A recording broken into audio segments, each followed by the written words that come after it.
চাকরির সুবিধার পাশের অনেক অফিসে চাকরি পাননি পারভান। তিনি কোনো পাননি। তিনি রাতে একটি ইন্টারভিউ দেন, তারপর এক রাতে 5 বার পারভানের ইন্টারভিউ দেন। আমি গ্যারান্টি দিচ্ছি গল্পটি শেষ পর্যন্ত শুনলে দেখবেন পারভানের বাবা সড়ক দুর্ঘটনায় মারা যাওয়ার গল্প। আমরা তার কোনো ভাই বোন নেই, সে অনেকের সাথে নেই। তাই তার সব দায়িত্ব পারভানের উপর পড়েছে। সে শুধু এসএসএস পাস করেছে, এই যোগ্যতা সে জানে। বিভিন্ন কর্মস্থলে অফিসে ফিরেছে। অবশেষে ব্যর্থতার পর সে বারবার ফিরে আসে। একটা খারাপ সম্পর্ক চাচা বদলে যেতে পারে এবং সত্যকে পছন্দ করতে পারে না। যখন এই যুবকটি অনেক দিন পর আরবের কাছে আসতে পারে না, হয়তো সে এই লোকসংবাদ বলতে পারে, পার্বণ তুমি ওকে কন্ট্রোল করতে পারো না। চাচাকে সালাম দিয়ে ভেতরে চলে গেলেন। পরে দিমা তাকে সোফায় বসতে বলে। অনেকদিন পর পারভানকে কাছে থেকে দেখল। আমার মা জয়া, আপনি আমাকে জিজ্ঞাসা করতে চেয়েছিলেন শুনেছি। অনেক কষ্টে জিমা মাকে ফিসফিস করে বলল, রেফারেন্স ছাড়া আজ সকালে আপনি কোনো কাজ নিতে পারেন? আপনি আমাকে আমার একজন লোকের ঠিকানা দিচ্ছেন। কাল ওকে বলবো তুমি চাকরি পাবে ইনশাআল্লাহ। চিন্তা করলেই চাকরি হয়ে যাবে। চিন্তা করলেও নম্র মাকেও বরণ করা হবে। আমি আমার ব্যর্থতার কথা বলতে পারিনি। আমার অনেক কষ্টের কথা মনে পড়ে। পরের দিন যে মেয়েটি পরিস্থিতি খারাপ করতে পারে, খারাপ মাথাব্যথার মতো, সাধারণত অফিসে যেতে পারে না। পার্বণকে দেখেই এদেশে দাবি করা মেয়ে এখনো আছে। সেও অনেক সুন্দর দিন আমেরিকায় আছে। ওই মেয়েটা দেখতে আমেরিকান মেয়ের মতো। পারবিন নেটওয়ার্ক আমাদের কথা মনে করিয়ে দেয়, তাকে এত সুন্দর মেয়ে মনে হয় না। জনাল সাহেবের পছন্দের কথা বললে তিনি বলেন, জনাল সাহেব প্রধানমন্ত্রী চান, তাই ভেবে দেখুন, চাকরিতে এক ধাপ দিন। নিজের জন্য নিজেকে গঠন করতে হবে। পারভানকে ভাড়া করতে তোমার মতো ভালো মেয়ে দরকার। অনেক দিন ধরে আমরা আপনার মতো একজনকে পাইনি। আজ বর। আমি আশা করি আপনি মেয়েটির সাথে খুব সুন্দরভাবে কাজ করতে পারবেন। সন্ধ্যায় আমাদের হেড অফিসে আসুন। সেখানে সাক্ষাৎকার হবে। সন্ধ্যায় সাক্ষাৎকার। পার্বণ অবাক হবে। আমাদের কোম্পানির জিনিসগুলি সময় সাপেক্ষ, তাই অফিসে ইন্টারভিউ নেওয়ার সময় নষ্ট হয়। আপনার কোনো আপত্তি আছে? আপনি আমাকে বিশ্বাস করবেন না। আমার কোনো আপত্তি নেই। এদিন হেড অফিসের ঠিকানা। আর ঠিক সন্ধ্যা 7টার মধ্যে চলে আসুন। পার্বণ লিখেছেন। চিঠিটা হাতে নিয়ে বেরিয়ে এলেন। অন্য অফিসে যাওয়ার জন্য রোমান সাহেবের অফিস ব্যবহার করতেন পার্বণ। বসের মনে হল রোমান সাহেবকে তার কাছে ভদ্র মনে হলেও বাস্তবে তিনি ভদ্র নন। গুলশানের মতো এলাকায় আরও বিলাসবহুল সন্ধ্যার সন্ধান পান তিনি। পাশের একটা রুমের পাশে দাঁড়াল পার্বণ। দারোজান গঠন করতে পারে এবং সোজা লাইনের মেঝেতে যেতে পারে, তবে একটি জটিল ড্রয়িং রুম গ্রুপে। পার্বণ রোমান সাহেবকে চিনতে পেরেছে। অপরিচিত ব্যক্তি পারভান লামের সাথে তাকে স্বাগত জানান। কিন্তু একজন রোমান সাহেবের সভাপতিমণ্ডলীর কয়েকজন সদস্য তাকে ফেরত পাঠাতে পারেননি। রোমানকে সোফায় অন্য একজনের সাথে বসানো হয়েছিল। বস আমার কাছে এসে বসল। ফরদ রোমান আমার কাছে এলো। আপনি ঠিক বলেছেন। পার্বণ একজন দক্ষ মেয়ে। পারভান আদেশটি বিবেচনা করে না এবং নীতির সামনে পারভানকে আবার করার চেষ্টা করে। পারভান দ্রুত বোলিং করে বলল, তুমি কি করতে যাচ্ছ? রাজনীতির এই মুসলিম নেতা, তুমিও রোমানের ইন্টারভিউ নিচ্ছ? ফরদ হেসে হেসে বলল, আমাদের ইন্টারভিউতে পাশ করতে পারলে চাকরিটা তোমার হয়ে যাবে। রোমান হাসি থামিয়ে ফেরার পথে বলল, পার্বণ, এই যুগ তোমার ঐক্যের যুগ। আপনার একটি চাকরি দরকার এবং সেই অনুযায়ী আপনার কোনো শিক্ষাগত যোগ্যতা বা অভিজ্ঞতা নেই, তবে আপনার কাছে কিছু চাওয়ার আছে। আপনি যদি আমাদের দাবি পূরণ করতে পারেন, তাহলে আপনার চাকরি নিশ্চিত করা হবে। যাও। আমরা আপনাকে কিছু বলতে চাই না। আপনাকে এমন একটি ব্র্যান্ডে পোস্ট করতে হবে যেখানে আপনি আমাদের সাথে থাকবেন না। আমি আশা করি সে আমার কাছে 2-5 হাজার টাকা বেতন দেখতে পাবে। পার্বণ মনে মনে হাসবে, কিন্তু সে হেসে উঠল, পার্বণ, আমি তোমাকে কিছু বলতে পারি না।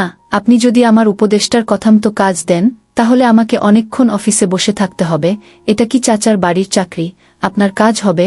আপনি যদি কথা বলেন, রাজি হন, তাহলে আমাদের হবে কাজ। পার্বণ অনেক কষ্টে। আমাকে লোকটির গালে চড় মারতে হবে তার ইচ্ছে মতো, কিন্তু তার জন্য আমি উঠতে গিয়ে আমাদের নিরাপত্তা নষ্ট হয়ে গিয়েছিল এবং তাই আমি তাদের কাজের জন্য বোঝাতে অসহায় ছিলাম। আপনার ইন্টারভিউ মিটিং এখন আপনার অ্যাপয়েন্টমেন্ট লেটার নিয়ে যেতে পারে। সন্ধ্যায় বাড়ি থেকে বের হওয়ার সময় সে তার মাকে বলে যে তার নতুন কাজের প্রশিক্ষণের জন্য তাকে আজ সকালে অফিসে কাজ করতে হবে। আমাদের অফিসের খবর আমাদের মায়ের কাছে এত কিছু ছিল যে তার মনে কোনো খারাপ চিন্তা ভাবনা করতে পারেনি। আজ সে সুন্দর হতে চায়, আজ সে সুন্দর সুন্দর সাজতে চায়। কৌরওয়ালা বাড়ির গেট অফিস তাকে খুশি করতে পারবনের লড়াই রোমান তাকে যেতে যেতে একটি ভয়ানক সমস্যায় পড়েছিল। পারভানের মনের মধ্যে চলছিল, কেউ জানে তোমার অফিসের বাসভবন আজ তারা সাজে পার্বণকে অবাক করে। পার্বণ সিদ্ধান্ত নীল, আজ ভাবি আমি অফিসে এমন কিছু করতে পারি যে প্রতিবন্ধী জীবন আমাকে নিয়ে কথা বলবে কেন? তার বস কি অফিসে বসতে চাইবে? আমি পার্বণের গল্প বলতে পারি। আমি এই নেত্রীকে বলতে চাই যে আমি আমাকে এটা বলতে চাই না, কারণ আপনি আমাকে কেন বসতে চান আমাকে খুব জোরে বলতে হবে না। আজ আমাকে আমার বাড়িতে যেতে হবে। মা, আজ আমার সাথে বসতে পারো? আমি আজ রাতে এখানে থাকার ব্যবস্থা করছি।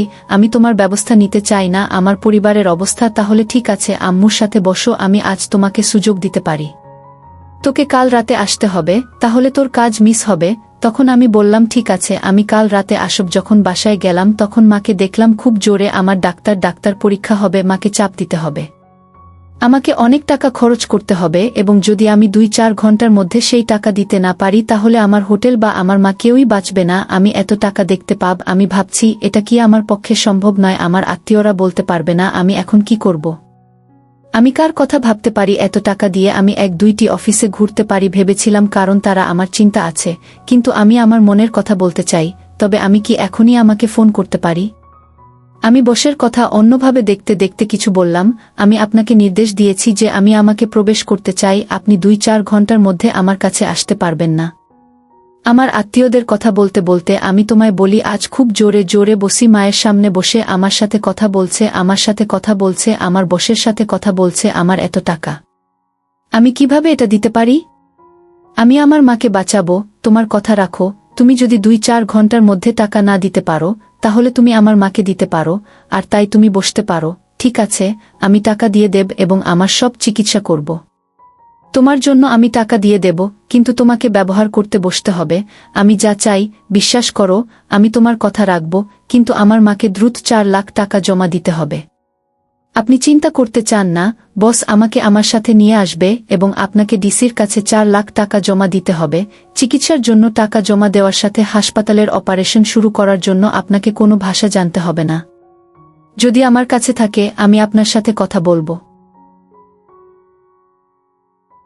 এভাবে 1 সপ্তাহ কেটে গেল আর আমার মা নতুন জীবন ফিরে পেল। আমার মায়ের ফেরা মাত্রই মা আমাকে জিজ্ঞেস করল, তুই এত টাকা কোথায় পাইলি মা? আমি বললাম, মা আমার অফিসের বস আমাকে টাকাটা দিলেন, আমি না হয় চাকরি করে পরিশোধ করে দিব। মা বলল, তুই চাকরি করে এত টাকা পরিশোধ করতে পারবি? এই মুহূর্তে বস আমার মাকে দেখতে এলো, মায়ের জন্য অনেক খাবার নিয়ে আসলো আর বলল, আন্টি আপনি কোনো চিন্তা করবেন না, আমি আপনাদের পাশে আছি, যখন যা প্রয়োজন আমার কাছে বললেই হবে, আমি দিয়ে দিব। আমার মা তখন কান্না করে বসকে বলল, আমার জন্য তুমি যা করেছো তার ঋণ আমি কিভাবে শোধ করব? বস বলল, এ নিয়ে আপনার চিন্তা করতে হবে না, আজ আপনাদের ছুটি, আপনি এখন বাড়িতে যেতে পারবেন। আমি ডাক্তারের কাছ থেকে আপনাদের ছুটি নিয়ে এসেছি আর আপনার 1 মাসের ওষুধ কিনে দিয়েছি।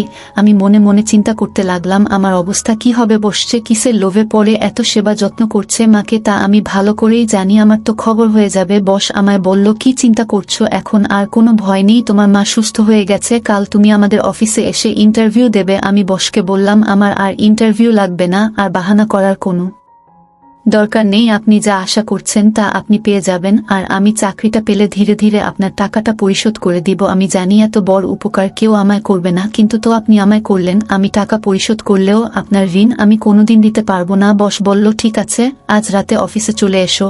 আমি বললাম, ঠিক আছে, আপনি অফিসে যান, আমি আসবো। আমি বুঝতে পারছিলাম আমার সাথে কি ঘটবে, কিন্তু আমার এ কাজ করা ছাড়া কোনো উপায় নেই। আমি রাতে মাকে ওষুধ খাওয়াই। আমি মাকে বললাম, আজ রাতে আমি ফিরতে পারবো না, কারণ অফিসে অনেক কাজ আছে, আমি রাতে বসে কাছে গেলাম। আমি বসকে বললাম, আমি আপনার সমস্ত আদেশ মেনে চলার জন্য প্রস্তুত, আপনার যা খুশি আমাকে করতে পারেন। বন্ধুরা, ভিডিওর মাঝখানে একটা কথা বলতে চাই, আমি তোমাদের আনন্দ দেওয়ার জন্য খুব কষ্ট করে ভিডিও বানাই, তাই তোমাদের কাছে অনুরোধ থাকবে অবশ্যই এই ভিডিওটি দেখে একটি লাইক করবে এবং সামিয়া ব্লগ চ্যানেলটি সাবস্ক্রাইব করে পাশে থাকবেন। বস আমায় বলল, আমার মনের ভিতর যে খারাপ উদ্দেশ্য ছিল আমি সেই উদ্দেশ্য থেকে বের হয়ে আসলাম, কারণ তোমার মাকে দেখে আমার নিজের মায়ের কথা মনে পড়ে গেল। আমি মায়ের স্নেহ ভালোবাসা পাইনি, কারণ আমার মা ছোটবেলায় মারা গেছে।